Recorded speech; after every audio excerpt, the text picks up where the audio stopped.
గర్భధారణ సమస్యలకు ఆధునిక చికిత్సలు. కొత్తగా పెళ్లైన జంటలు గర్భం రాకపోయినా, ఆలస్యమవుతున్నా ఇక తప్పనిసరి పరిస్థితుల్లో ఐవీఎఫ్కి వెళ్లాలనుకుంటారు.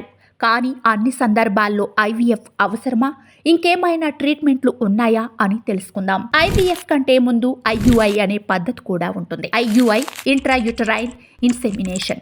ఇందులో పురుషుని స్పెర్మ్ను శుభ్రపరిచి అందులోని యాక్టివ్ శుక్రకణాలు మహిళ యూట్రస్లో నేరుగా ఇంజెక్ట్ చేస్తారు.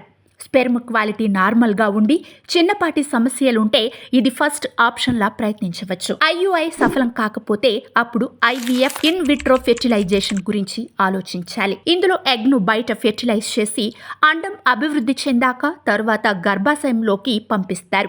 ఫెలోపియన్ ట్యూబ్లో బ్లాక్ ఉన్నవారు, వయసు అధికంగా ఉన్నవారు లేదా ఐయుఐ ఫెయిల్ అయిన వారు ఐవీఎఫ్ చేయాలి. మరో పద్ధతి ఐసిఎస్ఐ ఇంట్రాసైటోప్లాస్మిక్ స్పెర్మ్ ఇంజెక్షన్. ప్రత్యేకంగా ఇది స్పెర్మ్ కౌంట్ తక్కువగా ఉన్న వారికి చేసే పద్ధతి. ఒక్క స్పెర్మ్ను ఎగ్లో నేరుగా ఇంజెక్ట్ చేస్తారు. ఇది అత్యంత అధునాతన టెక్నాలజీతో జరిగే ప్రక్రియ. మొత్తంగా ఏ ట్రీట్మెంట్ మీకు అవసరమో డాక్టర్ నిర్ణయిస్తారు. ముందుగా పరీక్షలు చేయించుకొని పరిస్థితిని అర్థం చేసుకొని సరైన సమయంలో సరైన నిర్ణయం తీసుకుంటే పిల్లల్ని కనాలనుకునే కల నిజమవుతుంది. వైద్య సాయం తీసుకోవడంలో ఆలస్యం చేయకండి.